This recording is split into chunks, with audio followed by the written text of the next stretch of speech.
bienvenidos a todos y hoy tenemos el privilegio de contar con Juan Carlos Cubeiro, al que probablemente todos conocéis, y de todas maneras voy a dar 2 o 3 datos porque es casi mejor escucharle a él y leer alguno de esos múltiples artículos, colaboraciones, libros. Juan Carlos es el CEO de Right Management en España y Head of Talent en Manpower Group.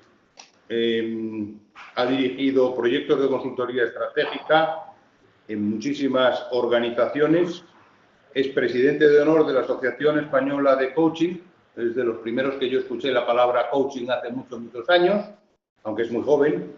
Es ponente internacional y profesor de liderazgo y dinamización de equipos y director de programas de coaching estratégicos en varias escuelas de negocio en nuestro país. Es un activo participante en redes sociales, tiene un blog diario, vamos, con entradas diarias que siempre me asombra cómo puede tener esta capacidad para organizarse y tener tiempo para escribir todos los días. Y es un usuario intenso del mundo digital, pero sobre todo es un gran conocedor del mundo del talento que viene, de cómo organizarnos para gestionar el talento que viene por medios digitales y por medios analógicos. No te quito ni un minuto más, Juan Carlos, y tienes tú la palabra.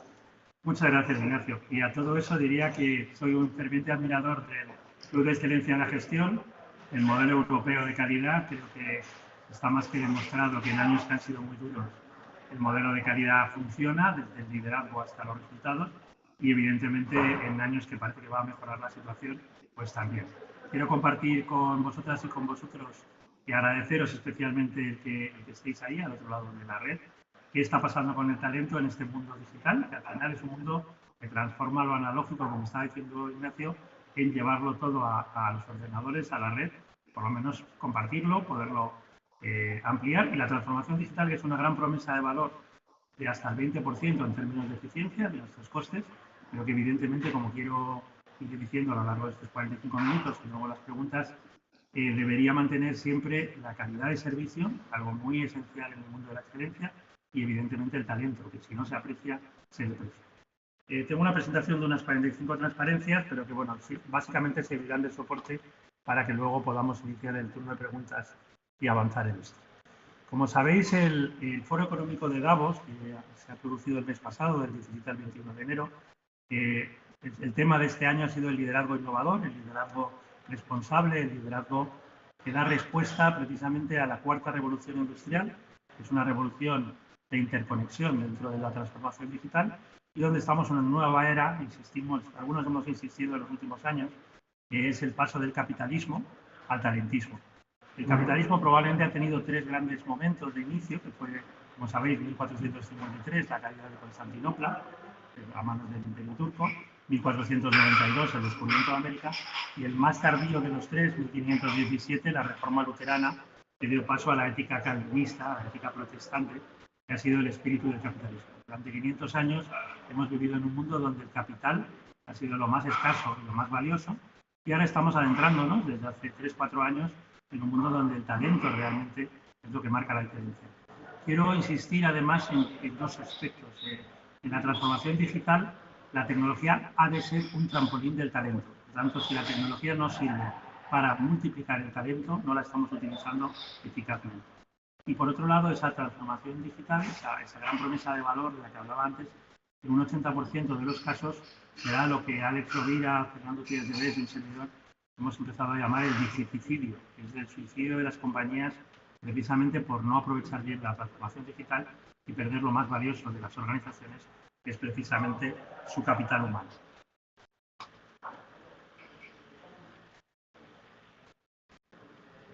El nombre del juego, que estableció en su día, en 2004, Sumanta Ghoshal, por entonces profesor de London Business School y del INSEAD en Fontainebleau, es la empleabilidad, el employability en inglés. Las empresas que sobrevivan, las empresas que triunfen, lo harán desarrollando la empleabilidad de sus propios profesionales. Y repito, la transformación digital, en cierto modo, lo que tiene que ver es con esa capacidad de potenciar la empleabilidad a través de un concepto que también se está imponiendo, que es el de learnability, el de aprendibilidad.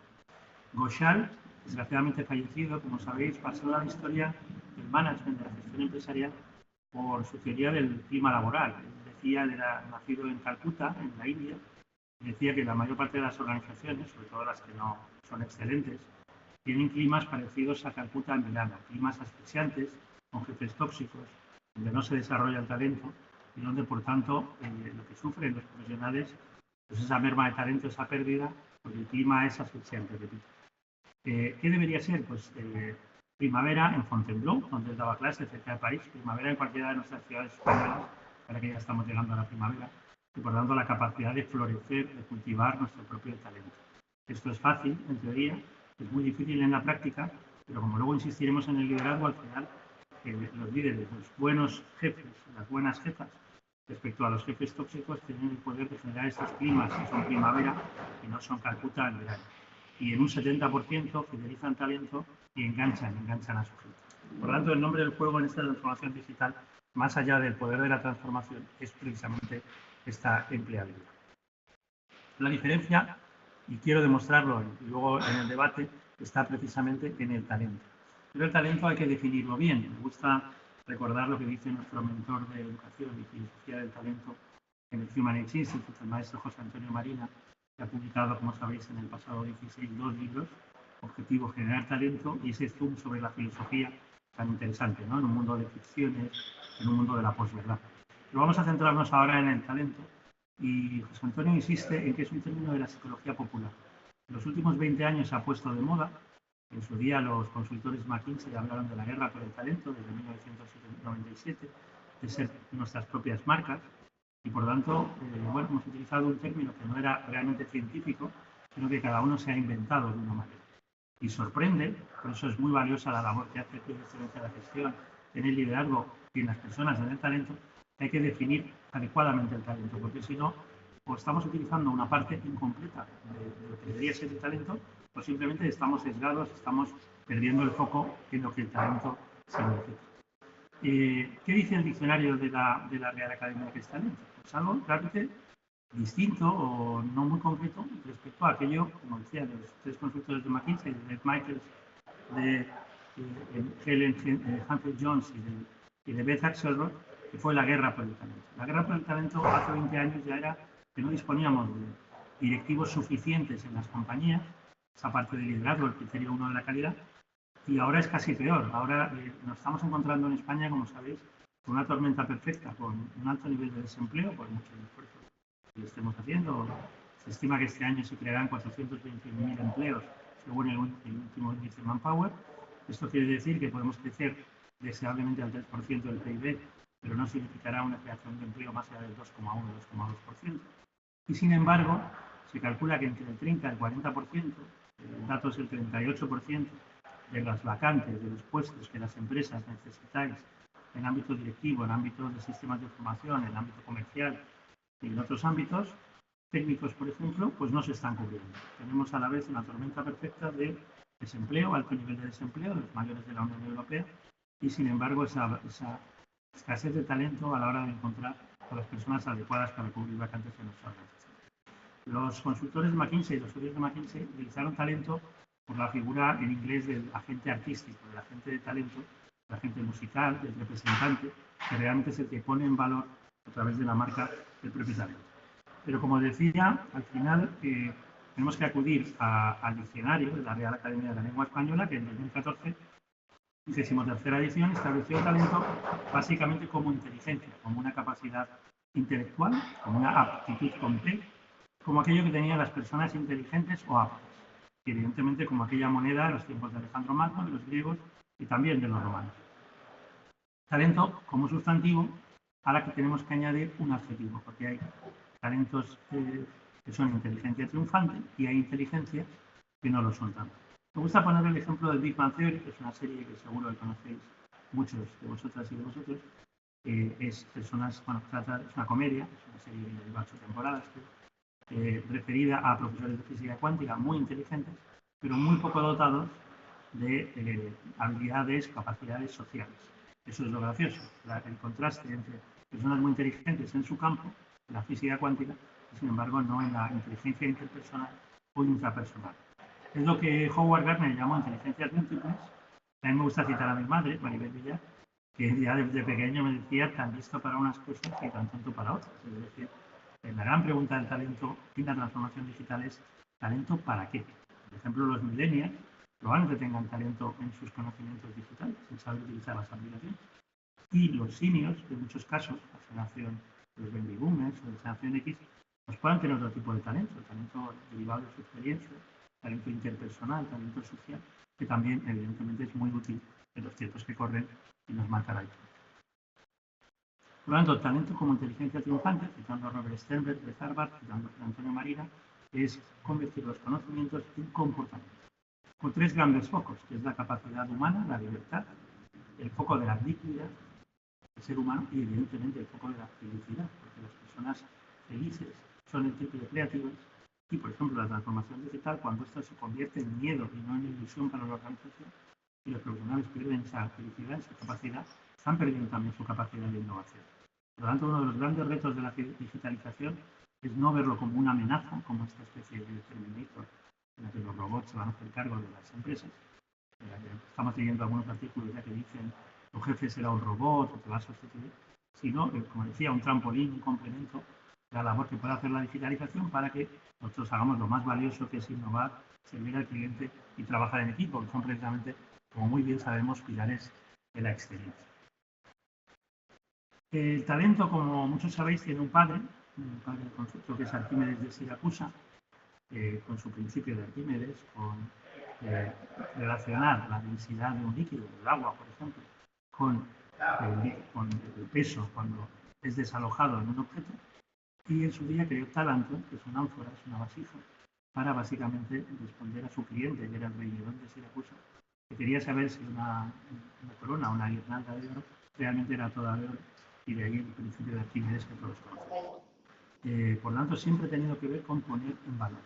Primero, en ese ánfora que llenaba de agua, después en una balanza, talantosa. Juan Carlos, disculpa. ¿Sí? Tienes que intentar hablar más cerca del micrófono porque a veces se te pierde un poquito. Ah, perfecto. Bueno, pues mucho mejor. Mucho mejor. Mucho mejor, gracias.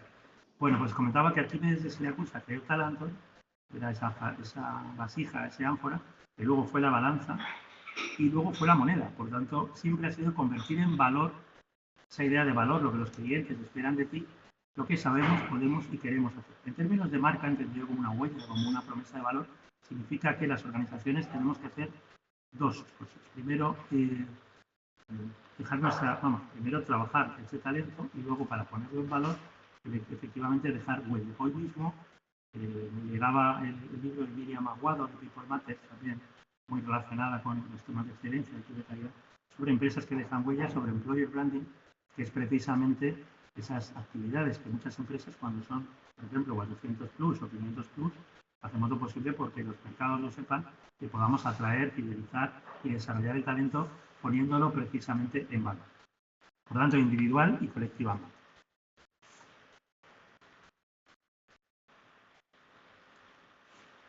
Disculpad que trato manualmente de... Bien. ¿De qué se compone el talento? ¿Ese talento para qué? Porque tenemos todos talento para algo y, sin embargo, pues tenemos que descubrir para qué. De capacidad, compromiso y contexto. 3 Cs para que podamos recordarlo de una manera mejor. Capacidad es la suma de aptitud con P y actitud con C. Aptitud, los conocimientos y habilidades, actitud, los comportamientos. Y ambos son importantes. Luego hablaremos del peso de la actitud. Evidentemente, las empresas de excelencia, las empresas que mejor están aprovechando la transformación digital, lo son por la actitud de sus profesionales, pero la aptitud, los conocimientos, por ejemplo, las competencias digitales, las 8 competencias que enuncia la Unión Europea y que, por ejemplo, podemos medir en aplicaciones como Power BI, son esenciales, son previas. Multiplica por el compromiso, que es la energía que le ponemos al proyecto. Y, evidentemente, en un encaje cultural, en un contexto adecuado, de manera que quien triunfa en un determinado banco puede no hacerlo en otro, con una empresa de distribución, la industria, puede no hacerlo en otro. Y esto es realmente muy relevante. Por tanto, yendo paso a paso en estas variables, en estos tres grandes bloques, hay 10 aspectos esenciales. El primero, los conocimientos y las habilidades. Pongamos, por ejemplo, a Adele, que es una gran marca, una de las grandes cantantes de nuestro tiempo, ha ganado el domingo pasado 5 Grammys, por lo tanto es considerada una de las mejores en lo suyo en estos momentos. Tiene conocimientos y tiene habilidades, tiene una voz portentosa, capaz de cantar jazz, de cantar soul, y evidentemente con comportamientos que hacen una estrella muy cercana, que es lo que en estos momentos, en este mundo del espectáculo, es lo que se está pidiendo. Tiene capacidad, esencial. Y además le pone mucho compromiso. Es una persona que se esfuerza en sus 3 CDs, en sus actuaciones, 19, 21 y 25 de esa soledad, poner la energía física, la energía mental, la concentración en lo que hace, y si se equivoca es vulnerable y lo reconoce y empieza de nuevo la canción, emocionalmente muy positiva, muy centrada y evidentemente con unos valores muy concretos que son los que conectan con sus fans. ¿Y a qué contexto? Pues no es el contexto de Frank Sinatra, no es el contexto de Rocío Jurado, es el contexto distinto, es un contexto precisamente de redes digitales, es un contexto donde podemos ver sus actuaciones, por ejemplo en el Royal Albert Hall en YouTube, con una cultura social muy distinta, con un determinado clima laboral, porque ella canta desamor, pero desde la esperanza, y donde le compensa tener esa conexión con sus fans a través de las distintas redes, de manera que coopera y construye y co-crea con los demás. El talento en sí mismo no es complicado, es sencillo, pero no es simple, hay 10 variables. Por lo tanto, tenemos que darnos cuenta de nuestro propio talento, en el talento de nuestra gente, en el talento de toda una organización en su conjunto, de qué conocimientos son los necesarios, qué comportamientos deben ser los habituales, los hábitos, la cultura de una organización, y luego qué nivel de compromiso, que es probablemente lo más variable, de manera que lo que llamamos los líderes, que son coaches de su gente, desarrollan el talento y sobre todo desde el ejemplo, desde la credibilidad, elevan la energía de la organización, la energía positiva, desde ese nivel de compromiso. Yendo... Disculpad que tardo un poco en pasar.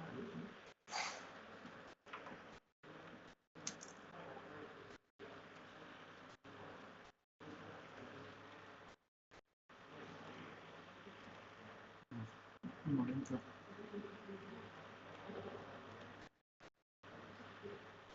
Bien, ¿dónde está la actitud dentro del talento? Hemos visto que es nuclear, como en su día comentó Lyle Spencer, uno de los grandes de las competencias.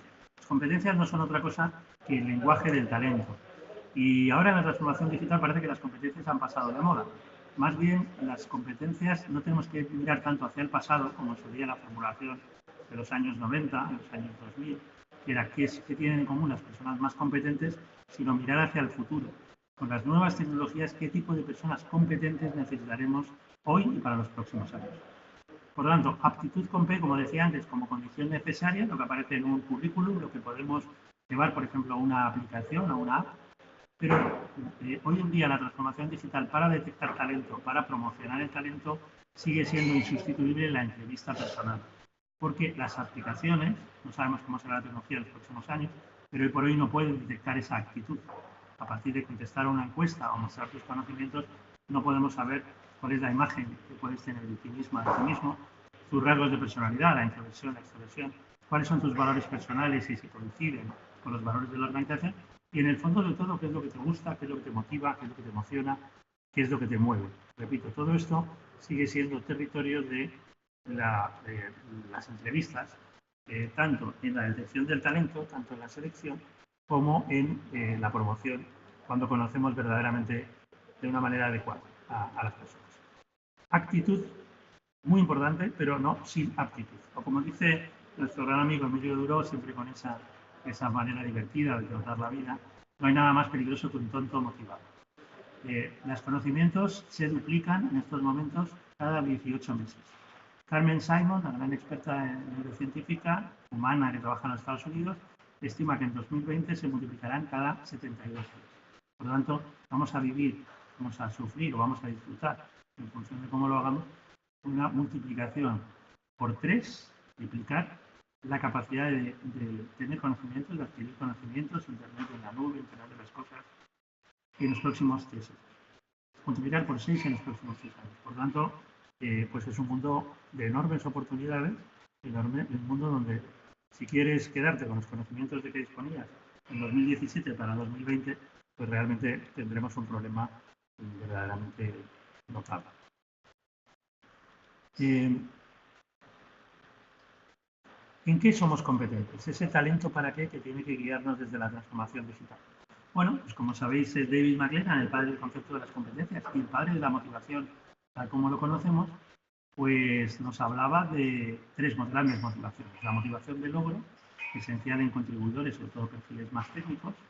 La motivación de afiliación o de relación, la empatía, la generosidad, que potencian además las redes sociales. Todos los expertos, ayer estábamos en la presentación de Saltar de la Pecera, uno de los grandes libros de marca de Cristina Mulero, y hablaba de la generosidad en las redes sociales. Tienes que dar para poder recibir, sea en el blog, sea en Twitter, sea en Facebook, sea en LinkedIn, en cualquiera de las redes, en Snapchat, tienes que aportar para poder recibir. Y luego ese poder, esa influencia, que se está transformando en lo digital desde un poder más individual de aprovechamiento a un poder más social, como decía Mateo, que es el poder de relacionarse, influir positivamente desde los demás. Como comentaba antes, las competencias no están muertas, no están pasadas de moda. Lo que pasa es que ahora necesitamos competencias a futuro, competencias digitales y competencias ligadas a la propia emocionalidad. La aptitud es esencial, la actitud es lo que marca la diferencia. Y cuando hablamos de actitud, tenemos que referirnos a tres grandes aspectos. Evidentemente al lenguaje, y a mí que me gusta recomendar libros, os recomiendo uno que ya está en cuarta edición, La ciencia del lenguaje positivo, de Luis Castellanos y de otros autores, Diana Yoldi y de José Luis, porque nos habla de la importancia que tiene el lenguaje en nuestra propia actitud. Tenemos que reflexionar con un coach, con alguien que nos estime mucho, que sea espejo, de realmente cuál es nuestro lenguaje y cómo mejorarlo adecuadamente. Evidentemente, la gestión de las emociones. Aquí nos referimos a inteligencia emocional de Daniel Goleman, hace también 20 años, no, año 96, donde lo importante no es las emociones que tenemos, es cómo sabemos gestionarlas adecuadamente. Y luego, muy importante y más reciente, el poder de la presencia, como dice Amy Cady, el poder de la postura, el poder de la comunicación no verbal, donde también mostramos precisamente esa actitud. Se trata de emocionarnos, seguro que muchos de vosotras y de vosotros, como padres, como tíos, habéis llevado a vuestros hijos, vuestras sobrinas, sobrinos a ver Inside Out, y como decía, es la gestión de las emociones.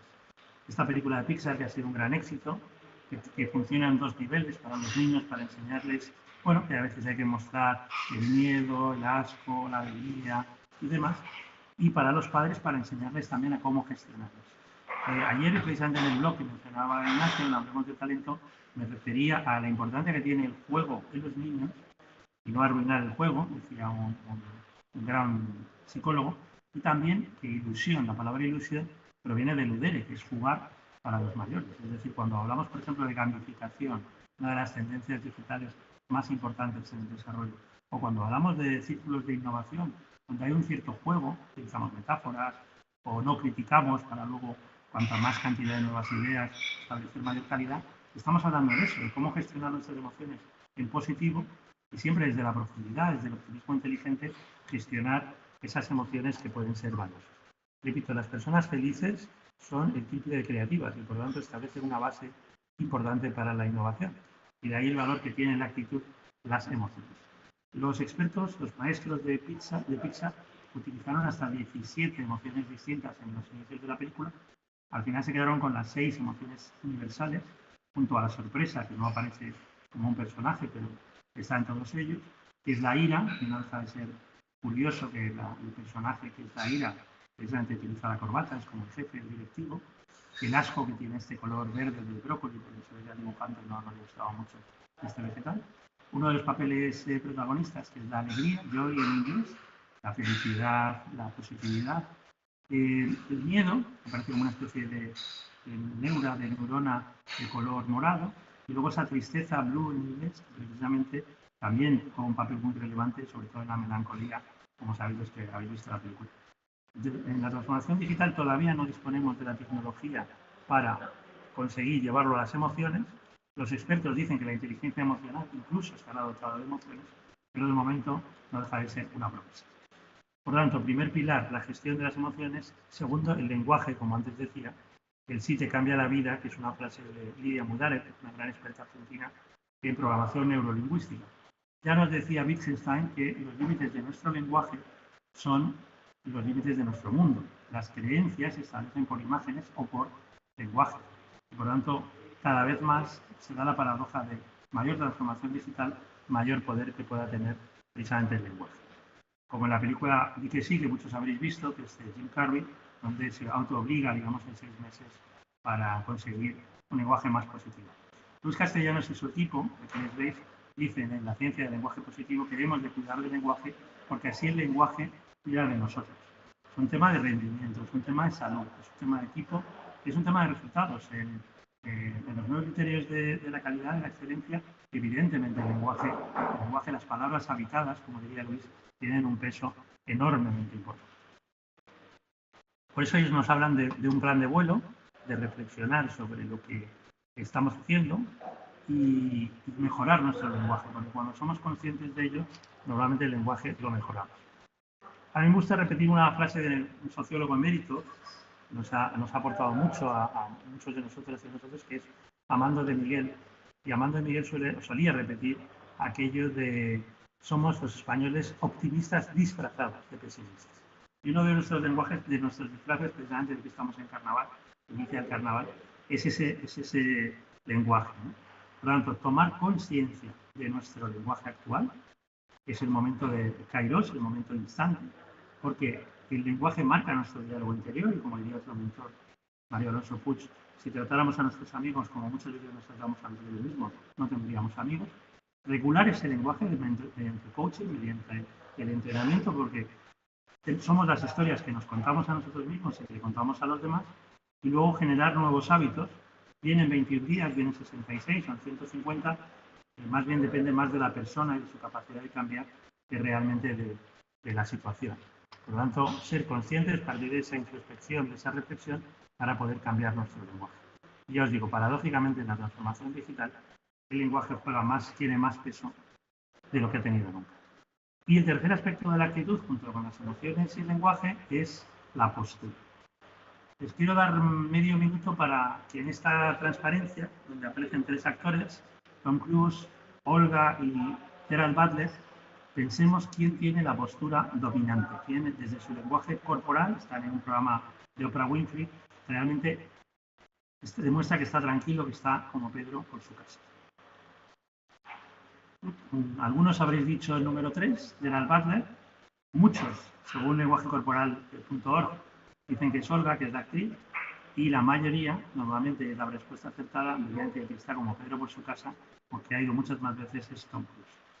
Es muy importante observar el lenguaje, muy importante darnos cuenta frente al espejo o darnos cuenta con nuestros colaboradores de realmente cómo se sienten, porque las emociones se transmiten a través de la cara, se transmiten a partir de lo que opinamos y evidentemente se transmiten en nuestro lenguaje corporal. Muchos estaréis familiarizados con una de las profesoras de moda en estos momentos, que es Amy Cuddy. Y Amy Cuddy tiene uno de los 2 vídeos TED más vistos en estos momentos sobre el poder de la postura, Power Pose. Amy es experta en psicología social, recoge las ideas que ya en su día tuvo Charles Darwin sobre el poder de la postura, sobre la selección natural y sobre la selección sexual, el poder, por ejemplo, de los pavos reales. ¿Qué sentido tiene la cola del pavo real? Pues básicamente la atractividad. Cuando hablamos de employer branding estamos hablando de atractividad, cuando estamos hablando de personas con talento que aprovechan este mundo digital, estamos hablando de atractividad. Hay posturas de bajo poder, como las que podemos ver ahí abajo cuando estamos contestando a un WhatsApp, por ejemplo, o estamos nerviosos en una entrevista de gestión del desempeño, y hay posturas de alto poder, de confianza, de autoestima. Y son muy diferentes. Lo que la doctora Cuddy ha demostrado es que evidentemente estas posturas son generadas por determinadas hormonas y hay la hormona del cortisol que te hunde, que es la del miedo, tiene la utilidad de supervivencia cuando hay una amenaza real, pero digamos nos genera una postura de baja autoconfianza cuando la amenaza no está. Y las que tienen que ver con bueno, como ya dice, la Wonder Woman, la Mujer Maravilla, es precisamente esas posturas de seguridad en uno mismo y de autoconfianza. Ella es capaz de anticipar a 3 personas que están en una entrevista de selección quién va a ser seleccionada, quién va a ser elegida, por el poder de la postura. Y nos recomienda, por ejemplo, antes de una entrevista importante, de una presentación, ir al cuarto de baño, mirarnos al espejo, decirnos frases poderosas en términos de seguridad, de autoconfianza, y a partir de ahí generar una postura distinta porque se eleva las endorfinas, la oxitocina y la testosterona, las hormonas positivas, hasta en un 25% y se reduce el cortisol, la hormona negativa, la del miedo, hasta en un 25% también, de un 15 y un 25%. Os recomiendo su libro Presence, El poder de la presencia, se llama en castellano, que se publicó en 2016, donde actualiza todas estas investigaciones sobre el poder de la comunicación no verbal, que puede ser más de la mitad de nuestra comunicación, sobre el poder de la postura. Y vamos entonces al foco, al lugar de la consciencia. Tanto José Antonio Marina como Daniel Siegel, como otros autores, en este caso Jesús Alcoba, que han hablado de la ultraconsciencia o ultraconsciencia, nos hablan de 2 sistemas, de 2 pisos en la inteligencia. Inteligencia generadora computacional habitual, la no consciente, que viene a ser la mayoría de lo que hacemos no nos ponemos a pensar sobre ello desde la mañana a la noche, con lo consciente. Podemos tomar unas 6.000 decisiones al cabo del día y la mayoría serán inconscientes, serán hábitos, lo mismo de siempre, unas pocas serán realmente conscientes. Y ahí es donde ponemos en marcha lo que Marina llama la inteligencia ejecutiva, la conciencia.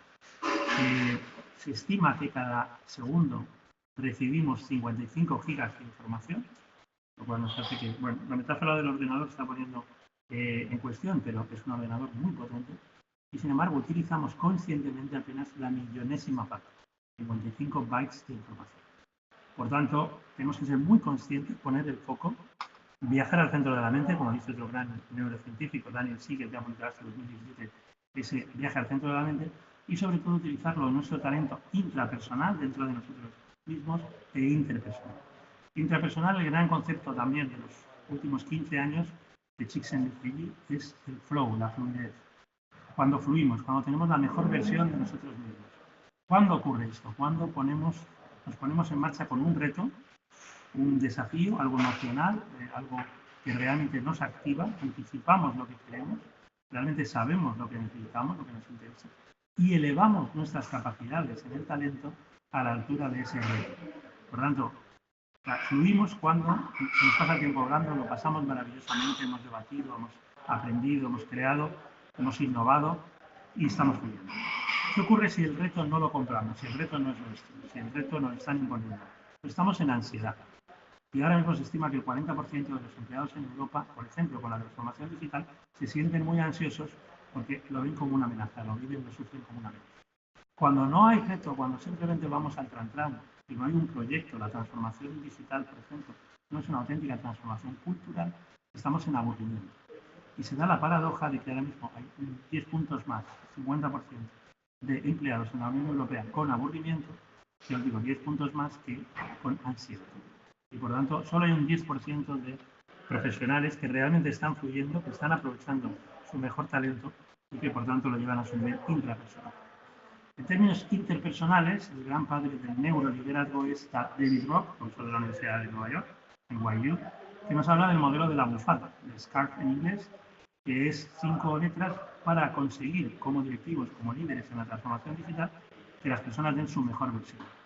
Y ocurre cuando a las personas las hacemos sentirse importantes, por lo tanto tienen estatus, perciben estatus, independientemente del puesto que estén cubriendo, cuando tienen certidumbres en un mundo tan buca, tan incierto, cuando les delegamos ellos, les damos empowerment, les damos autonomía, que son capaces de hacer lo que pueden hacer, cuando generamos con ellos una buena relación personal, de cercanía, de poder, y cuando además comunicamos las decisiones que tomamos para, como diría Aristóteles, el gran coach de muchos de nosotros, tratamiento desigual de situaciones desiguales. Explicamos por qué tomamos determinadas decisiones que nos corresponden y le damos esa sensación de equidad. A sensu contrario, en la transformación digital, las personas no dan su mejor versión cuando son humilladas, se sienten, en términos emocionales, humilladas, cuando no saben hacia dónde vamos, cuando se sienten desde la microgestión con muy poca autonomía, cuando la relación por los medios tecnológicos se ha enfriado y es cada vez menos cercana, y cuando además nos explican las decisiones que se han tomado. Por lo tanto, parecen decisiones mezquinas, incluso miserables, para ahorrar costes, pero para no tomar el talento en la importancia que merece. El modelo de la bufanda es fácil de decir y muy complicado de hacer, pero es donde tenemos que actuar en esta transformación digital cultural. Y bueno, finalmente, ¿qué hábitos tienen las personas originales? Pues me tengo que referir a Adam Grant, junto con Amy Cuddy en Harvard y Adam Grant en la Universidad de Pensilvania, en Wharton, que hizo un libro muy interesante sobre la generosidad, Dar y Recibir, que es Give and Take, y el año pasado, más o menos por estas fechas, publicó, todavía no está traducido al castellano, el libro Originales, de las personas que realmente marcan la diferencia en un mundo digital. Básicamente hacen tres cosas y lo que permite la digitalización es potenciar todo. Primero, no son personas realmente impulsivas, con ideas a la primera, sino que más bien a veces son diletantes, son procrastinadores. Son personas que se toman su tiempo para decidir.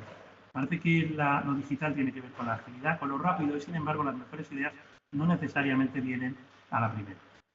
Adam Grant ha demostrado, por ejemplo, que los que hacen el primer movimiento, los primeros que generan una idea, que puede ser genial, los primeros servidores, por ejemplo, pues tuvieron un ratio de error, de fracaso del 47%, casi como lanzar una moneda al aire. Y sin embargo, los triunfadores, los Google, los Facebook, los Apple, los Airbnb, los Uber, los Tesla, no fueron los primeros que lanzaron la idea, sino que fueron los que mejoraron servidores anteriores o plataformas anteriores. De manera que ese ratio de fracaso, del 47%, casi la mitad, se ha reducido a menos del 10%, apenas el 8%. Por lo tanto, tomarnos nuestro tiempo, a lo mejor no somos los primeros, pero sí somos únicos, somos los mejores. Evidentemente, las personas originales son seguras de sí mismas, al menos de cara a la galería. Pueden tener miedos, pueden tener temores, pueden tener dudas, pero las saben gestionar desde las emociones, desde el lenguaje de la postura, de una manera muy diferente. Y luego son capaces de tomarse con humor las nuevas ideas, de lanzar muchas ideas, porque algunas serán las realmente potentes. Y sabemos en el mundo de la calidad que la cantidad lleva precisamente a la excelencia. Probar muchas ideas para conseguir que esas ideas cada vez sean pues, realmente las que marquen esa distinción, esa diferencia. Esto es lo que nos ha aportado más recientemente Adam Grant desde el punto de vista del talento y de la tecnología como plataforma del talento, realmente puede resultar muy importante. Y finalmente, pues quería referirme a, para mí, la gran experta del talento, también en la transformación digital, la profesora de Stanford, Carol Dweck.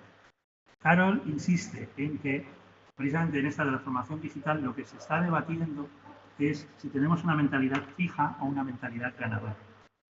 Hace unos días tuve la oportunidad de estar en 2 ocasiones, semana pasada en Cataluña, como parecida a la presentación de Ignacio, hablaba de Head of Talent de Manpower Group, Mentor y CEO de Wright. Yo también decía, bueno, seguramente en estos días será más polémico que tuve el honor de hacer un libro, un texto con un entrenador, ahora en Paris Saint-Germain, que es un IEM, que precisamente llamamos Mentalidad Ganadora, su libro. Y que es, como sabéis, el que el primer partido de ida de la eliminatoria de Champions, pues ganó 4-0 al FC Barcelona en el Parque de los Príncipes en París. ¿Por qué mentalidad ganadora? Porque el 80% de las personas, y aún más con la transformación digital, piensan que el talento es algo fijo, que lo tienes o no lo tienes. Y por tanto, que la transformación digital sirve para discriminar a aquellos que tienen el talento, por ejemplo, competencias digitales, de los que no lo tienen. No es así. El talento es algo móvil. Por lo tanto, se trata de aprovechar la transformación digital, tanto los millennials o los centennials, la nueva generación que viene, como los seniors, para aprovechar, como decía, esta transformación digital, esta digitalización en su propio talento y seguir aprendiendo. Seguir aprendiendo, por ejemplo, con cursos gratuitos, con los MOOC. Apenas el 7% de personas que entran en un curso gratuito, lo acaban hasta el final. Es una cuestión de determinación, de pasión y de perseverancia, de motivación de inicio y de motivación de continuidad. Es una cuestión de seguir apostando por el talento propio y por el talento de los colaboradores. Y por tanto, ya digo, aprovechar esa tecnología y conectar cada vez más esa tecnología, el aprovechamiento, con el propio talento. El talento que no se aprecia, lo vemos en el mundo del deporte, lo hemos estudiado profusamente la doctora Leonor Gallardo, un servidor, en el caso de Messi, de Cristiano Ronaldo, de Falcao, de entrenadores. El talento que no se aprecia se deprecia. Por tanto, la transformación digital lo que hace es que sí actuamos en consecuencia y somos coherentes, se aprecia mucho más. Y si nos convertimos en transformación digital que no es cultural, ese difícil hace que el talento se vaya o simplemente desconecte a través del compromiso y no actúe y no lo aproveche. Finalmente, necesitamos entrenamiento.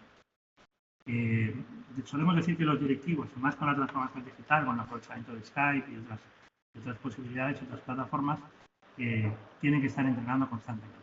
O como decía el gran Vicente del Bosque, que así está en la Ciudad del Fútbol, en Las Rozas, donde ha convivido este tipo de leyenda que ha ganado 2 Eurocopas del Mundial, el éxito sin honor, el éxito sin valores, el éxito casi por casualidad, puede convertirse en el mayor de los fracasos. Necesitamos entrenarnos y necesitamos ser entrenadores de nuestra propia gente, de manera que en la transformación digital ese liderazgo innovador es un liderazgo realmente de líderes que son coaches, que son capacitadores, que son entrenadores de su propio equipo.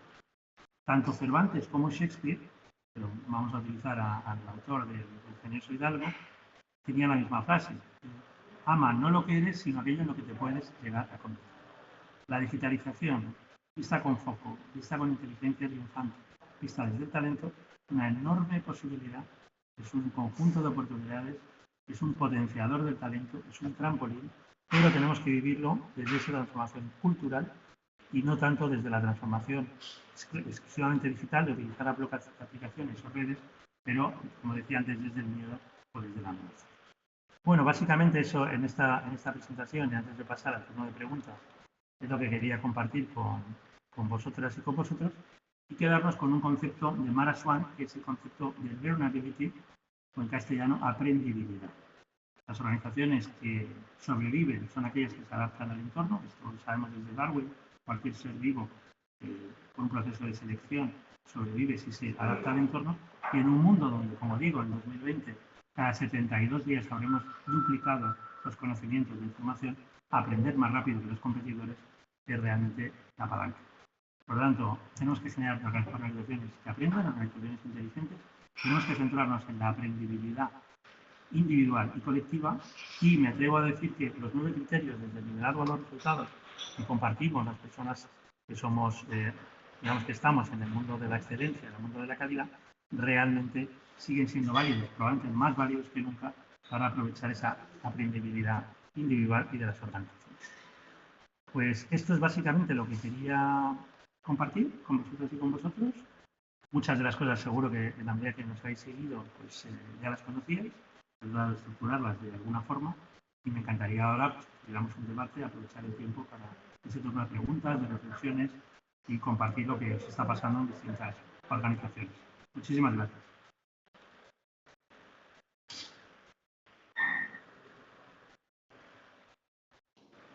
Juan Carlos, muchas gracias. Estupenda presentación. Como siempre, un gusto escucharte porque siempre aprendo algo nuevo, y eso que esta presentación creo que ya te había visto una parte de ella y he vuelto a descubrir cosas que no te había entendido bien a la primera o que has matizado hoy más. Hay varias preguntas. Voy a empezar con las... Yo tengo varias, pero voy a empezar con las que han puesto en el chat. La primera es de Antonio Contreras, de Adif, que te pregunta: ¿cómo se traslada el lenguaje no verbal a las conversaciones en las redes sociales? Muy buena pregunta. Gracias, Antonio, y muchísimo ánimo, que estáis con todos los temas de Adif, del transporte, de liberalización, sí, ¿no? Que es un tema de la formación, no solo digital, sino de mercado. Pues no, bueno, las redes sociales, en la medida que sean audiovisuales, sí se puede aprovechar. Se ha dado la paradoja, sobre todo con WhatsApp, de que escribimos más que nunca. Creo que decía Álvarez Payete que solo el 4% de la utilización del teléfono hoy en día es teléfono. Ya es escrito, tanto en email como en WhatsApp, y ahí se pueden detectar emociones, si eres un buen observador, pero evidentemente no se detecta postura. ¿Qué está ocurriendo? Pues que la digitalización nos está llevando a un mundo cada vez más audiovisual, y muchos de nuestros jóvenes, de nuestros hijos, de nuestros sobrinos, de nuestros nietos incluso, lo que quieren ser es youtubers. Cuando ves al Rubius, ayer hablábamos en un debate de marca sobre el Rubius, o alguno de los youtubers, más que lo que dicen, es la postura que dicen. Es decir, es la energía positiva que puede tener un Tony Robbins, por ejemplo, cuando estás con él en un auditorio, pero que lo trasladan a las redes sociales. ¿Cuál es la gran lección, yo creo, para los directivos? Pues pues que ese compromiso tenemos que mostrarlo. Y cuando nos hablan de, bueno, ¿cómo podemos hacer que nuestra gente se ilusione? Pues evidentemente dando ejemplo desde la credibilidad y contagiando emociones, contagiando compromisos, contagiando ganas. El otro día con una reunión con 20 directores generales, alguno decía, bueno, es que mi gente no quiere ser director general, no me quiere sustituir. Pero ¿qué te ve? ¿Los problemas o te ve la ilusión? Si te ve la ilusión, querrá estar en tu puesto. Si lo que ve es que no cobras mucho más necesariamente y tu postura es más de tristeza que de alegría y de entusiasmo, pues realmente no lo va a seguir. No es fácil, pero tenemos que dar ejemplo también de eso. Muy bien. Juan Carlos, ¿cómo están cambiando las reglas en la selección de personas para una organización con el acceso a los antecedentes digitales de muchas personas a través de las redes sociales, su pasado, en muchos casos un poco pasado, porque es gente muy joven, pero cómo está cambiando las tendencias en la selección con las ayudas o con las desayudas que hay en las redes sociales? Yo diría que en 4 grandes aspectos está cambiando. El gran experto en esto sería más Pablo Urquijo, nuestro compañero de Express, la parte de selección, pero diría que 4 aspectos. Primero, la aptitud con P, los conocimientos y las habilidades, está funcionando como una criba, de manera que las aplicaciones o bueno, la propia digitalización de cualquier empresa, incluyendo las de selección, tiende a reducir el valor, es un pasa no pasa, que hable inglés o que tenga una licenciatura o que demuestre una experiencia en marketing. La parte de aptitud es una criba, ya digo, prácticamente automática, instantánea. Desde el punto de vista de las entrevistas, precisamente porque no se puede digitalizar todavía, a no ser que lo veamos, por ejemplo, como estamos viviendo hoy, lo webinar por Skype, las entrevistas cada vez conceden más valor al lenguaje, a la postura y a cómo gestionar las emociones, un tema muy importante. Desde el punto de vista de la atracción de talento y sabiendo que el 90% del poder ahora no lo tiene la empresa, sino lo tiene la persona a la que queremos contratar, pues lo que nos estamos encontrando es desde el employer branding, desde la atractividad de la empresa, que realmente tenemos que nosotros ser seductores, ser imaginativamente atractivos para que esta persona pues realmente quiera trabajar con nosotros. Y lo que está preguntando cada vez más, jóvenes y no jóvenes, ¿con qué jefa o con qué jefe voy a trabajar? ¿Cuál es su estilo? ¿Qué clima genera esa primavera en Fontainebleau? Cada vez más importante. Hasta el punto de que algunos, si no se entrevistan, ya no solo con la persona de selección, de los humanos, con la alta dirección, sino con su jefe directo, no aceptan entrar en la organización. Por lo tanto, el 81% de la atracción de talento en estos momentos es el liderazgo llevado a lo prosaico, al día a día, a qué jefe, qué jefa va a estar conmigo y voy a hacerlo. Y desde ese 90% del poder del empleado nos estamos encontrando pues, que las personas realmente con talento pueden tener 4 o 5 opciones a la vez. Nosotros mismos dentro de Right, en uno de los países en los que queremos contratar a un nuevo country manager, me decían en Berlín hace unos días que está siendo muy complicado porque 3 personas a las que habíamos tirado la caña, pues le habían dicho 2 que no, y uno, su propia empresa, le dijo, no quiero que te vayas, pon tú las condiciones. Entonces, muy talentosa, y bueno, en esa escasez de talento, pues la tecnología todavía exagera más la escasez. Y por lo tanto, las personas con talento pueden decidir y tenemos que atraerlas y tenemos que fidelizarlas, que también es un tema de vida. Perfecto, muchas gracias. Pregunta Rafael González de ALSA, ¿qué prima más en el ámbito digital? ¿Las habilidades soft clásicas o las hard de las nuevas tecnologías? Es decir, el conocimiento tecnológico. Bueno, la verdad es que preocupan a niveles distintos. Es lo que he comentado de la aptitud y la actitud. Muchísimas gracias, Rafael, por estar ahí, por siempre estar al día. Las competencias digitales, que es lo que mayor temor genera en las generaciones más mayores, no quiero decir que no sean jóvenes, porque uno es joven cuando tiene un proyecto, realmente, ¿no? Pues entonces, las competencias digitales, es un pasa o no pasa, a sabiendas de que, como deben ser amigables, tenemos que hacer un esfuerzo porque nuestros seniors cada vez se adecúen más a las competencias digitales. Por lo tanto, es la premisa, es lo inicial, condición necesaria, no suficiente, y lo suficiente, lo que marca la diferencia, es lo soft. En esta generalización absurda de los millennials, porque cada millennial es muy distinto, pues se dice que la mayor parte de ellos, como además han sido pocos hermanos o hijos únicos, pues son monopolistas en términos emocionales. Por lo tanto, en términos soft, buscamos gente flexible, adaptable, más resiliente, con más aguante, no tan impaciente.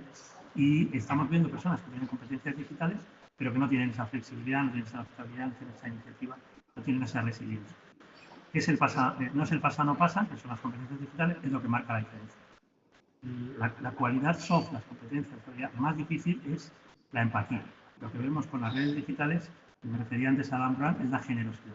Estamos buscando personas, sobre todo jóvenes, estamos buscando jóvenes con competencias digitales, sobre todo que no sean individualistas.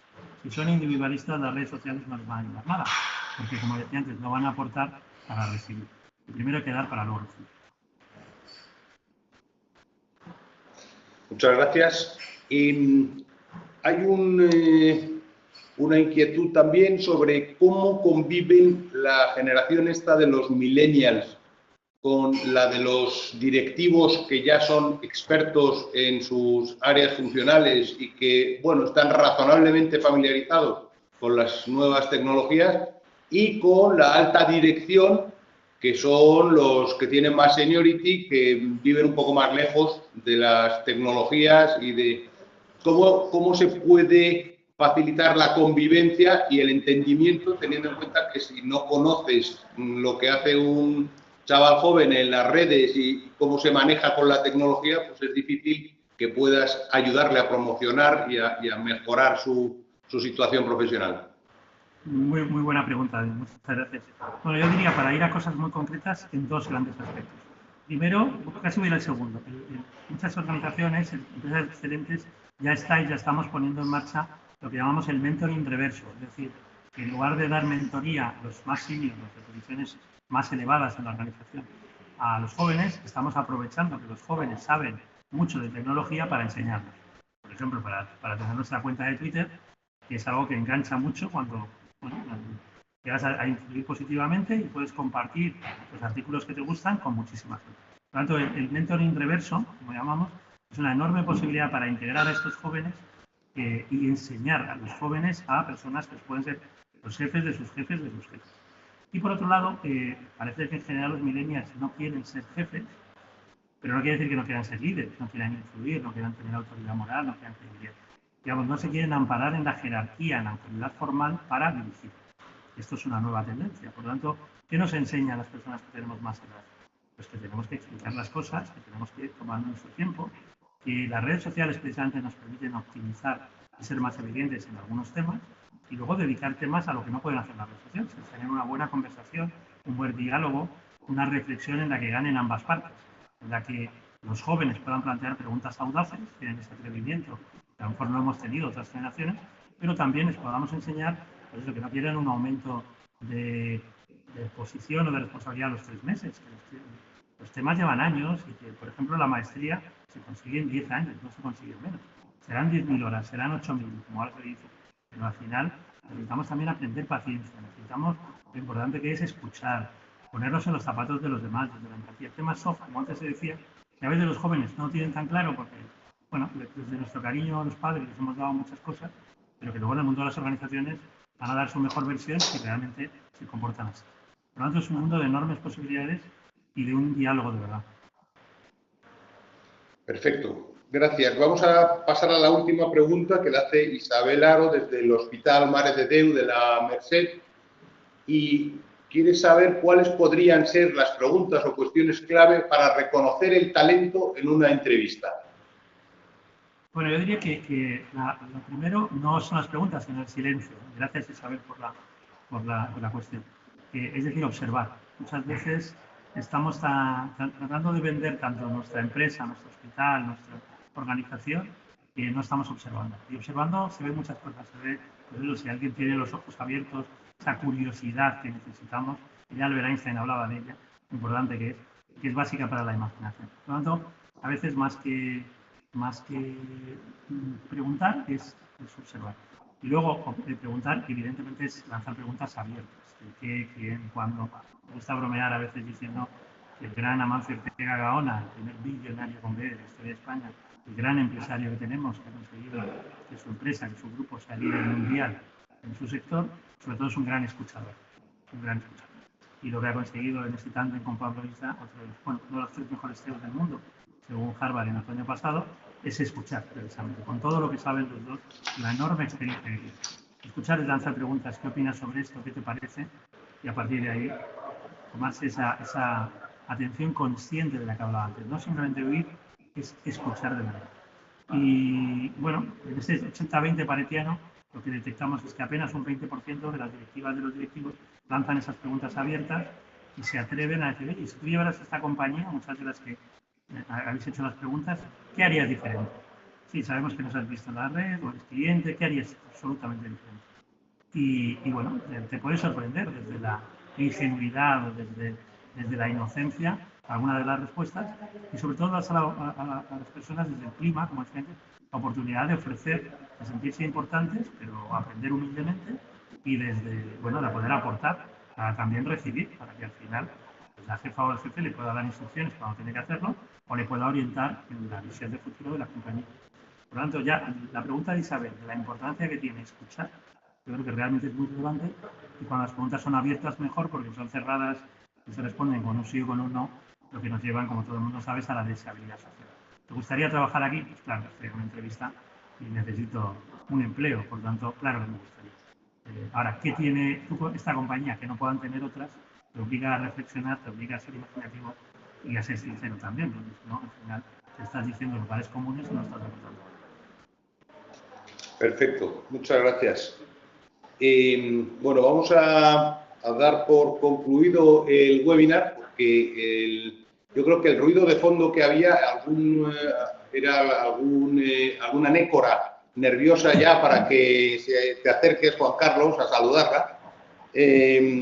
La verdad es que tiene mucho mérito el que hayas llegado rápido, te hayas sentado en el hall del hotel y hayas sido capaz de conectarte. Te lo agradecemos de verdad y las lecciones que nos has dado. Recordar a todos los participantes que tenemos un próximo webinar el próximo 14 de marzo a las 5 de la tarde, no será a la 1, sino a las 5 de la tarde, que es David Vivancos y que nos va a hablar de las startups y cuáles son las tendencias tecnológicas tanto en España como en Estados Unidos de las startups. Que el 4 de abril mantenemos el webinar sobre el ROI de la tecnología en el sector sanitario, que lo va a dirigir Toni Moyá, de ERESA. También será a las 5 de la tarde. Y el impacto de la tecnología en el modelo FQM lo vamos a hacer el 9 de mayo a las 5 de la tarde con Xavier Rubiralta de la Universidad Autónoma de Barcelona.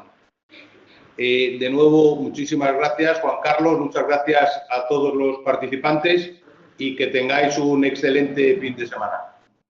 Muchísimas gracias.